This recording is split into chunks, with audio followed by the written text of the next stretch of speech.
Hello everyone, so myself Anshul, welcome to my channel Miss Botanophilic and in today's video I'll be telling you about the topic photo respiration।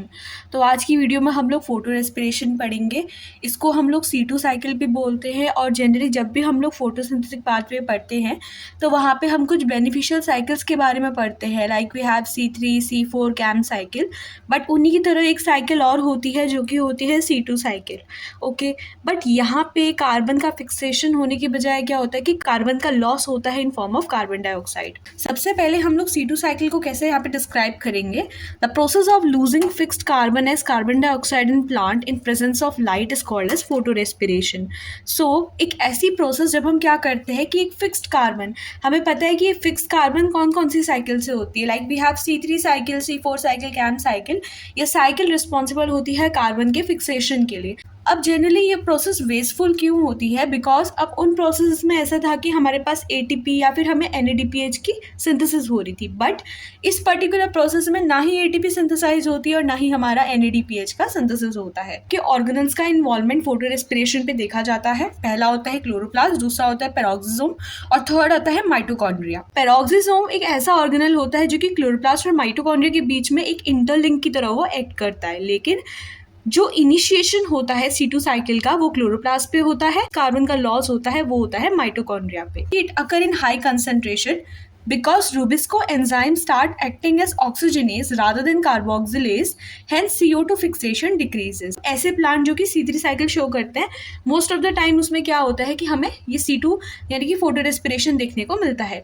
क्यों होता है? क्योंकि हमारा एक carbon fixing enzyme होता है जिसको हम रुबिस्को बोलते हैं। फुल फॉर्म इसकी होती है राइबोलोज 1,5 बिस्फॉस्फेट कार्बोक्सिलेज और ऑक्सीजनेज। ओके, मतलब इसके पास कैपेबिलिटी है कि ये कार्बोक्सिलेज की तरह भी एक्ट कर सकता है और ये ऑक्सीजनेज की तरह भी एक्ट कर सकता है। वो पर्टिकुलर प्लांट जो कि फोटो रेस्पिरेशन शो करते हैं, वहाँ पे फोटो रेस्पिरेशन इसलिए होती है बिकॉज जो रुबिस्को होता है वो किस तरीके की एक्टिविटी शो करता है, वो ऑक्सीजनेज एक्टिविटी शो करता है rather than carboxylase activity. Okay, जिसकी वजह से CO2 का फिक्सेशन क्या होता है, वो डिक्रीज हो जाता है एंड हेंस फोटो रेस्पिरेशन की प्रोसेस देखने को मिलती है। Now next point we have almost 25% जो हमारी फिक्स कार्बन होती है वो C2 साइकिल के थ्रू लॉस हो जाती है। ये जो फिक्स कार्बन की हम बात कर रहे हैं ना, फोटोसिंथेसिस की प्रोसेस के टाइम पे जब डार्क फेज रिएक्शन होती है ना, वहाँ पे हम लोग देखते हैं कि जो कार्बन डाइऑक्साइड है वो NADPH के साथ मिलके क्या करती है, ग्लूकोज का फॉर्मेशन करती है। और जो ग्लूकोज होता है वो पॉलीमराइज होते क्या बनाता है, स्टार्च का फॉर्मेशन करता है। जनरली ये जो फर्स्ट स्टेप होता है साइकिल का वो कुछ इस तरीके से इनिशिएट होता है कि जो RUBP होता है वो बाइंड करता है with one molecule of O2 and it result in the formation of one molecule of 3 carbon PGA यानी कि phosphoglyceric acid and 1 molecule of 2 carbon phosphoglycolate। okay, next we have do not occur in C4 plant। ये बहुत important question है, most of the time ये आपका exam में आ जाता है कि ऐसे प्लांट को डिस्क्राइब करो जिनमें हमारा C2 रेस्पिरेशन देखा नहीं जाता है, मतलब C2 या फिर फोटो रेस्पिरेशन नहीं देखा जाता है। वो प्लांट्स होते हैं हमारे C4 प्लांट। क्यों होते हैं? बिकॉज जो C4 प्लांट होते हैं वो C4 साइकिल शो करते हैं। C4 साइकिल में जो हमारा रुबिस्को एंजाइम होता है वो कार्बोक्सिलेज एक्टिविटी शो करता है। क्यों शो करता है? क्योंकि वहाँ पे हमारा मैलिक एसिड प्रेजेंट होता है। और अगर आपको C3 C4 में एक डिफरेंस पता हो साइकिल में, जो C3 होता है वहाँ पे कार्बन का सोर्स सिर्फ एटमॉस्फेयर होता है, बट जो हमारा C4 प्लांट्स होते हैं, जो प्लांट्स हमारे C4 साइकिल शो करते हैं, वहाँ पे हमारा जो CO2 का एक सोर्स होता है वो एटमॉस्फेयर तो है, बट इंटरनली उसमें एक C4 acid, malic acid present होता है जो कि उसका एक इंपॉर्टेंट सोर्स है कार्बन डाइऑक्साइड का। ओके, तो यहाँ पे इंटरनली हमारी कार्बन डाइऑक्साइड की जो सिचुएशन होती है ना, मतलब एक कंसंट्रेशन वो ज़्यादा रहती है, जिस वजह से जो रुबिस्को है वो कार्बोक्सिलेट एक्टिविटी शो करता है, ना कि ऑक्सीजनेस एक्टिविटी। तो यही रीजन होता है कि जो C4 प्लांट्स होते हैं वो C2 साइकिल शो नहीं करते हैं। Okay, so because of C4 acid in the mesophyll, the breakdown of C4 acid in the bundle sheath during C4 cycle result in the release of CO2.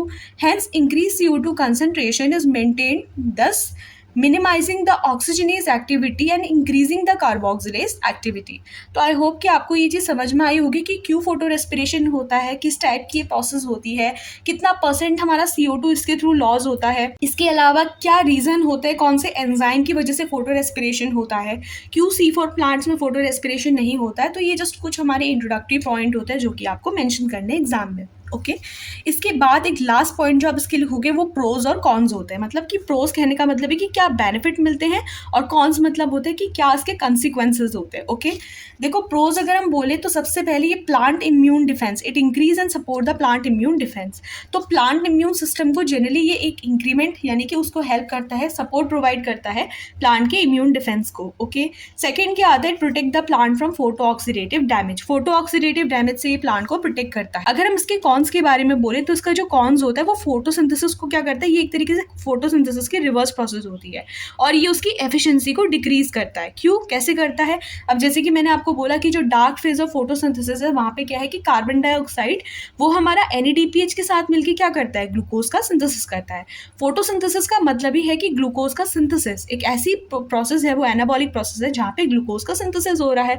लेकिन अगर carbon dioxide plant के अंदर जो available है वो इस तरीके से लॉस होने लग जाए तो फोटोसिंथेसिस की जो रेट होती है वो डिक्रीज कर जाती है। ओके, तो ये चीज़ आपने ध्यान रखना है कि जो हमारा फोटो रेस्पिरेशन होता है वो फोटोसिंथेसिस का एक रिवर्स प्रोसेस है, जिसकी वजह से क्या होता है कि जो फोटोसिंथेसिस का रेट होता है वो डिक्रीज कर जाता है। ये इसका एक मेन कंसिक्वेंस है।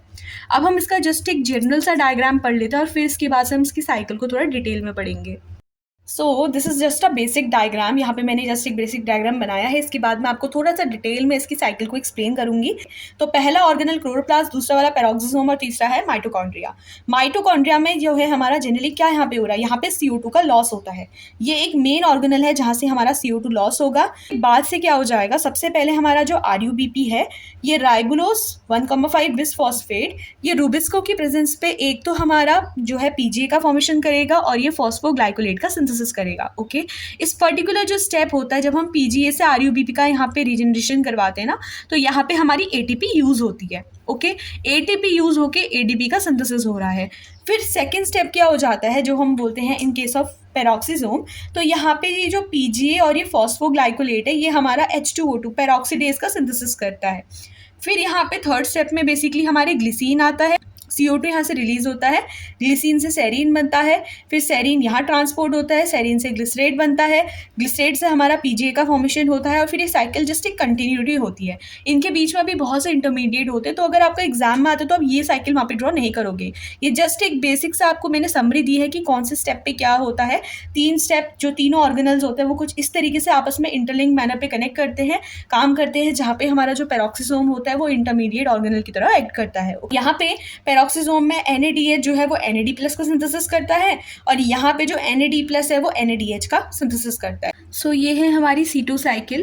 पहले मैं आपको ये स्टेप बाय स्टेप इसको एक्सप्लेन करूँगी और उसके बाद मैं इस पूरी साइकिल का जो है डायग्राम एट द एंड यहाँ पे प्लेस कर दूँगी। तो क्लोरोप्लास्ट से हमारा क्या होता है, C2 साइकिल स्टार्ट हो जाती है। ओके, तो ये हमारा RUBP है, राइबुलोस 1,5 बिसफॉस्फेट। यहाँ से हम लोग स्टार्ट करेंगे, ये मेरे ग्रीन पेन से लिखा हुआ है। तो हमेशा साइकिल आप एक पॉइंट लो जहाँ से आप साइकिल को स्टार्ट करते हो, तो आपके लिए साइकिल समझना बहुत ईजी हो जाता है। वो कोई इतना टफ और डिफिकल्ट नहीं रहता है जितना हम बोलते हैं कि हमें ये साइकिल नहीं आती वो नहीं आती, बहुत ईजी होता है करना। ठीक है, तो हम लोग RUBP से स्टार्ट करेंगे जिसको हम बोलते हैं राइबुलोस 1,5 बिसफॉस्फेट। ओके, जैसे कि मैंने बोला यहाँ पे एक एंजाइम था जो कि था रूबिस्को एंजाइम।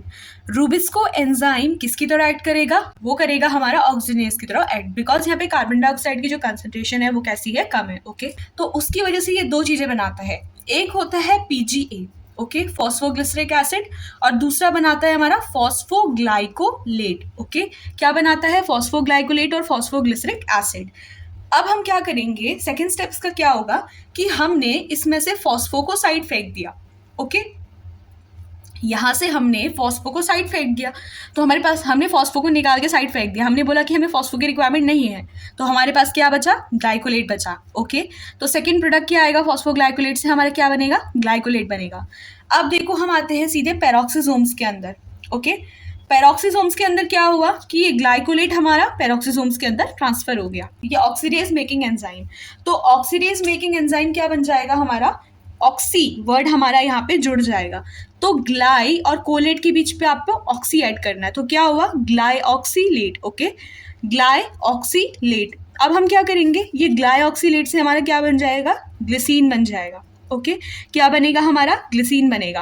और इस स्टेप पे क्या होगा, हमारा जो ग्लूटामेट होता है वो कन्वर्ट होता है अल्फा कीटो ग्लूटारिक एसिड पे। ओके। जो ग्लूटामेट होता है वो अल्फा कीटोग्लूटारिक एसिड पे यहाँ पे हमारा कन्वर्ट हो जाता है। अब हम आते हैं सीधे माइटोकॉन्ड्रिया की तरफ। माइटोकॉन्ड्रिया में जो ग्लिसिन होती है उसकी जब ब्रेकिंग होती है उसका कन्वर्जन होता है सेरीन पे। अब हम सेरीन से ऊपर की तरफ चलेंगे, ठीक है। ये साइकिल के फॉर्म में हो रहा है, तीनों ऑर्गेनल्स के अंदर हो रहा है। हम लोगों ने क्या किया, हम क्लोरोप्लास्ट से पेरोक्सिसोम पे आए, पेरोक्सिसोम से हम सीधे माइटोकॉन्ड्रिया के अंदर आ गए। ओके, ग्लिसिन जब हमारा सेरीन पे कन्वर्ट होगा तो एक तो हमारा अमोनिया रिलीज होगा, एक हमारा कार्बन डाइऑक्साइड रिलीज होगा। तो फिक्स्ड कार्बन कैसे लॉस हो गया, CO2 के फॉर्म पे लॉस हुआ नहीं हुआ, ये यहाँ से एटमॉस्फेयर पे रिलीज हो जाएगा। अब जब हमारा सेरीन बन चुका है तो ये सेरीन क्या करेगा, ये सेरीन जाएगा यहाँ से सीधे पेरोक्सिसोम पे, और ये सेरीन जब हमारा कन्वर्ट होगा हाइड्रोक्सी पायरुवेट पे। इस टाइम पे ये जो हमारा इस वाले स्टेप पे जब ग्लाइऑक्सिलेट से ग्लिसिन बन रहा था ना, तो वहाँ पे हमने ग्लूटामेट से अल्फा कीटोग्लूटारिक एसिड बनाया था। तो ये जो अल्फा कीटोग्लूटारिक एसिड होता है ये ग्लूटामेट पे कन्वर्ट हो जाता है। मतलब ये एक रिवर्सिबल, एक साइक्लिक स्टेप यहाँ भी चल रहा होता है हमारा।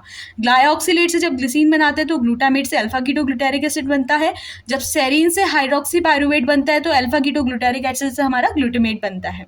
ओके, अब हम क्या करते हैं कि पेरोक्सिसोम्स के अंदर ही जो हाइड्रोक्सी पायरुवेट होता है उससे हम लोग ग्लिसरेट का फॉर्मेशन करते हैं। इसको कैसे याद कर सकते हो कि ग्लाइकोलेट का ऑल्टरनेट यहाँ पे हमारा ग्लिसरेट रहेगा। तो इधर पे क्या होता है, हमारा जो NADH हमारा नीचे बना था ना, वही NADH हमारा NAD+ पे अगेन कन्वर्ट हो जाता है। इस तरीके से ये हमारा स्टेप यहाँ पे कंटिन्यूड रहता है।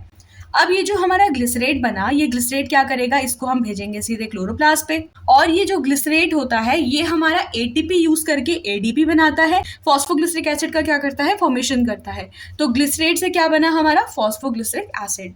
और ये जो फॉस्फोग्लिसरिक एसिड होता है ये C3 साइकिल के थ्रू क्या करता है, RUBP राइबोलोज 1,5 बिस्फॉस्फेट का रीजनरेशन करवाता है, और साइकिल फिर यहाँ से कंटिन्यू हो जाती है। वो रुबिस्को जो है हमारे ऑक्सीजनेस एक्टिविटी शो करेगा लो ऑक्सीजन की कंसेंट्रेशन पे, और रुबिस्को फॉस्फोग्लाइकोलेट और फॉस्फोग्लिसरिक एसिड का फॉर्मेशन करेगा, और फिर साइकिल हमारी दोबारा रिपीट हो जाएगी। सो ये है हमारी कंप्लीट C2 साइकिल। एक बार आप इसको फुल व्यू कर लो, इस तरीके से हमारी साइकिल दिखती है। ये है क्लोरोप्लास्ट, पेरोक्सिसोम्स, और ये है हमारा माइटोकॉन्ड्रिया। ओके, रुबिस्को ने ऑक्सीजनेस, मतलब ज़्यादा ऑक्सीजन कंसंट्रेशन पे ऑक्सीजनेस एक्टिविटी शो करी, तो RUBP अपने उसने क्या बनाया, फॉस्फोग्लाइकोलेट बनाया, PGA का फॉर्मेशन किया। अब फॉस्फोग्लाइकोलेट से फॉस्फेट को हमने साइड फेंक दिया, हमने बोला कि हमें फॉस्फेट की रिक्वायरमेंट बिल्कुल भी नहीं है, तो क्या बचा हमारे पास, ग्लाइकोलेट बचा। ग्लाइकोलेट दोबारा कहाँ पे आया, पेरोक्सिसोम पे आया। पेरोक्सिसोम में आते ही उसने क्या किया, ऑक्सीडेज मेकिंग एंजाइम से दोस्ती करी, और ऑक्सीडेज मेकिंग एंजाइम ने क्या किया, उसको ऑक्सी प्रदान किया। तो ये क्या बन गया, ग्लाइऑक्सीलेट। ओके, अब ये जो ग्लाइऑक्सीलेट है ये हमारा क्या बनाता है, ग्लिसिन बनाता है। देखो हर चीज कनेक्टेड है आपस में, ग्लिसिन बनाएगा। ओके, तो ग्लिसिन क्या हो जाता है, इस पर्टिकुलर स्टेप में कीटो जो हमारा ग्लूटामेट है उसने अल्फा कीटोग्लूटारिक एसिड का फॉर्मेशन करा, जिसको हम अल्फा KGA बोलते हैं। ग्लिसिन दोबारा हमारा माइटोकॉन्ड्रिया पे, अब ग्लिसिन हमारा माइटोकॉन्ड्रिया पे आया, और इसने क्या किया, हमारा यहाँ से सेरीन का फॉर्मेशन किया। इस स्टेप पे एक अमोनिया रिलीज हुआ, कार्बन डाइऑक्साइड रिलीज हुआ, और NAD+ NADH पे कन्वर्ट हुआ। और ये जो कार्बन डाइऑक्साइड है यहाँ पे हमारा इसका लॉस हो गया, जो मेन एक मोटिव है फोटो रेस्पिरेशन का। जो सेरीन है वो हमारा दोबारा पेरोक्सिसोम के अंदर गया, और यहाँ से इसने क्या किया था, जो अल्फा कीटोग्लूटारिक एसिड था ना, तो उसने दोबारा से उसको ग्लूटामेट पे कन्वर्ट कर दिया। अब सेरीन ने क्या बनाया, हाइड्रोक्सी पायरुवेट बनाया। हाइड्रोक्सी पायरुवेट ने क्या किया था, जो हमारा NADH था, इस पर्टिकुलर स्टेप में जब हाइड्रोक्सी पायरुवेट से ग्लिसरेट बना तो यहाँ पे NADH से NAD+ का फॉर्मेशन हुआ। ओके, और आप इसको कैसे याद कर सकते हो कि जो ग्लाइकोलेट है उसी का ऑल्टरनेट स्टेप यहाँ पे ग्लिसरेट लगेगा। ठीक है, ये ग्लिसरेट हुआ, ग्लिसरेट को हमने कहाँ ट्रांसफर किया, ये हमारा ट्रांसफर हुआ क्लोरोप्लास्ट पे, और इस पर्टिकुलर स्टेप के बाद हमारा फॉस्फोग्लिसरिक एसिड बना, जिसपे हमने ATP को यूज किया ADP को सिंथेसाइज करने के लिए। फिर PGA से हमने दोबारा RUBP को रीजनरेट किया with the help of the C3 cycle. जिन लोगों ने C3 साइकिल पढ़ा होगा उनको पता होगा कि C3 साइकिल में क्या हो जाता है, जो हमारा फॉस्फोग्लिसरिक एसिड होता है ना, वो RUBP का फॉर्मेशन करता है रुबिस्को के प्रेजेंस पे। ओके, तो C3 साइकिल के थ्रू हमने PGA से क्या कर दिया, RUBP का फॉर्मेशन कर दिया, यानी कि राइबोलोज 1,5 बिस्फॉस्फेट। ओके, और इसके बाद से क्या हुआ, हमारा साइकिल यहाँ से दोबारा रिपीट हो गई। तो ये हमारी पूरी C2 साइकिल होती है। तो आपका एग्जाम में अगर फोटो रेस्पिरेशन आता है या फिर C2 साइकिल होता है, आपने दोनों में एक ही डिटेल मेंशन करनी है, दोनों का मतलब एक ही होता है, तो ये चीज आपने एक्सप्लेन करनी है वहाँ पे। इसके अलावा इसकी जो प्रॉज और कॉन्स होता है वो मैंने आपको बताया, उसके बारे में भी आपको पता होना चाहिए। और ये जो साइकिल मैंने आपको बताई, ये साइकिल आपने एग्जैक्टली वहाँ ड्रॉ करके आनी है C2 साइकिल में, because it is really really very important to draw the cycle in such kind of question. इसके अलावा अगर आपके कोई भी डाउट्स होते हैं with related to this video और some other video, you can ask me in the comment section. The comment section is always open for you. I hope कि आप लोग अपने फ्रेंड्स और क्लासमेट्स के साथ मेरी वीडियो को जरूर शेयर करेंगे, ताकि जिन लोगों को नोट्स की रिक्वायरमेंट होती है, जिन लोगों के पेपर स्टार्ट होने वाले हैं, उन तक ये वीडियो टाइम से पहुंच पाए। Okay, so that's all for today's video. If the video is helpful then please like, share and subscribe. Thank you.